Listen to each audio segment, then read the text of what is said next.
Whacked Out Wrestling, the only one that goes alternative first for the shows. Hi everybody, this is Whacked Out Wrestling, and we're still testing out the new plans here, so... Hey, what's up?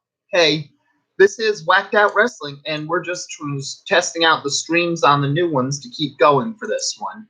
I am Thomas Green and SK Green, and with me is John Roche, and since we don't have that much on these ones to go through, we're going with the whole a new thing on it and handling the test run of the reverse WWF championships.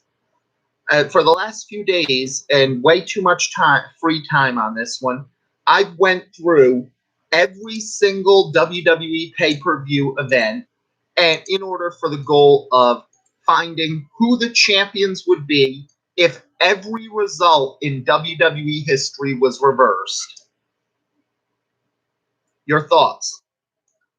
That is an incredibly ambitious project. Yes, and I just finished it just now, and the rules of it were as follows. The title holders go on for it, so that if you win the title in one pay-per-view, it goes on to the next pay-per-view and subsequent ones.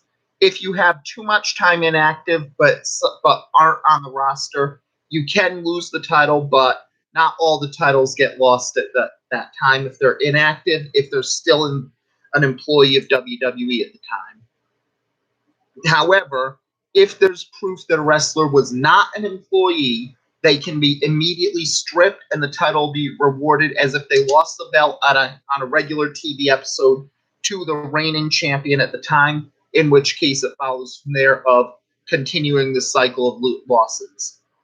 If it's a multi-person championship, and the champion loses, the other person who loses the title also loses the belt. However, if there's multiple people who aren't champion on it, it can go based on how beautiful the winner could be if in that instance. There were some problems on this one, like the fact that Owen Hart and Chris Benoit both were champions on the fateful moment it went through. But ultimately, after this, we've finally gotten to Extreme Rules, and we have the reigning reverse champions for each roles. Shall I go down the list? Go ahead. First off, the NXT UK champions. The NXT UK Women's Champion in reverse order would be Rhea Ripley, which is pretty much natural since there was only really one NXT UK women's match, so of course that happens.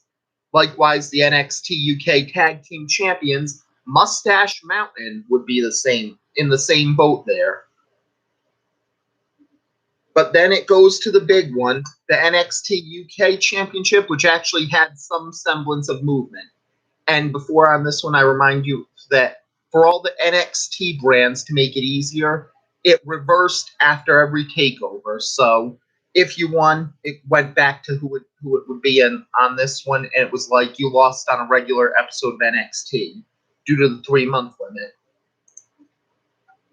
But the NXT UK reverse champion would be Pete Dunne as a result. And this was also pretty expected since he only lost once to coming up next on stage. Put your hands together for Walter. So any thoughts on the NXT UK side? Not really. Yeah. That go similar on the NXT brand for it. The winner of the Dusty Rhodes Memorial Cup would be the team of a current team in WWE on it of Black Prince Puma, because I didn't have the urge to go through on this one and reverse that tournament there, but probably wouldn't be in that case. The NXT North American Champion going into Toronto would be Tyler Breeze, as after beating Velveteen Dream by losing. The NXT Women's Champion would be Io Shirai. The NXT Tag Champions, as could have been any of 3 teams, but this one went with the team of Oney Lorcan and Danny Burch. And the NXT champion in reverse order would be Johnny Gargano. And your thoughts there? I could definitely see that as a thing. Like, I mean, it seems like Orton and Birch might be an interesting team to have as the champs. Yeah. And it's definitely works on them because there's nothing to just two badass brawlers for it. But you could also go with the Forgotten Sons or the Undisputed Era if you're nasty. So going on to 205 Live, we have had some pretty strong viewpoints on this one with one champion who's been held it for over a year now on the result of having still been employed but never making it to a pay-per-view event since his Royal Rumble win in 2017. The Cruiserweight champion Jack Gallagher. And yes, that did come off of Jack Gallagher winning the Royal Rumble under the related rule that if it's a battle royal, the first person eliminated must win it all. Likewise, if there's a title on the line, they can win the title, which makes Jack Gallagher the 617 Royal Rumble winner. Thoughts there? Yeah, I don't really remember that happening. I know it was like a long time ago, but yeah, it was back in the time when they tried to get over Jack Gallagher as a thing. So, but that's 205 Live for you, taking away all the interesting gimmicks too. I am a serious wrestler who is out to put on the best match on the card with a man I deeply respect. Moral of the story, fuck the 205 Live bookers. Fuck them so hard, so bad, and wicked bad. And I don't think they deserve the pleasure. Yeah. And then you go to these different levels on this one. First off, you have the women's extras ones. The women's tag team titles have been on the hands of Beth Phoenix and Natalya, the Divas of Doom, ever since WrestleMania 31. So that's a big honor for a legendary team there as well.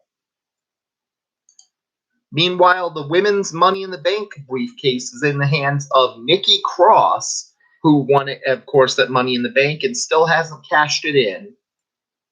She has the chance to cash in on one of two champions. The Raw Women's Champion as Maria Kanellis and the SmackDown Women's Champion Liv Morgan. Any thoughts on those? It occurs to me that this experiment has taken a hell of a turn, because I know that in WWE Prime, Liv Morgan was 1/3 of the Riot Squad. Yes. And likewise, and it took a turn when you remember that as of right now, we have the first pregnant champion. More than likely, it's likely this in this WWE Prime, Mike Kanellis is actually enough of a man to not be henpecked by Maria during the show. But that's mostly because Paul Heyman hates women. Are we talking about the real world Paul Heyman or Paul Heyman in... Judging from the Raws on this one, possibly the real world. Okay. I mean, it's bad enough if you have one title run that's built around a woman henpecking her husband. But two of them, it's pushing it.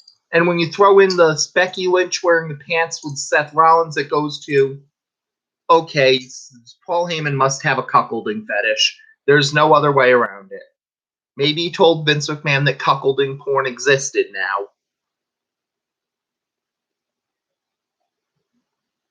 Have we seen Vince McMahon lately? Yes. I don't know. Yeah, because I'm imagining like some sort of like that thing on Family Guy when they tell Quagmire about Tinder and he basically is like locked, like holed up in his house, like all the lights are off, and he's just like swiping right over and over again. Well, there is the situation where it was seen that of the Gail Kim story where Vince McMahon was only willing to bring her in once he was told that Asian porn existed. Oh, good lord. That's some good shit.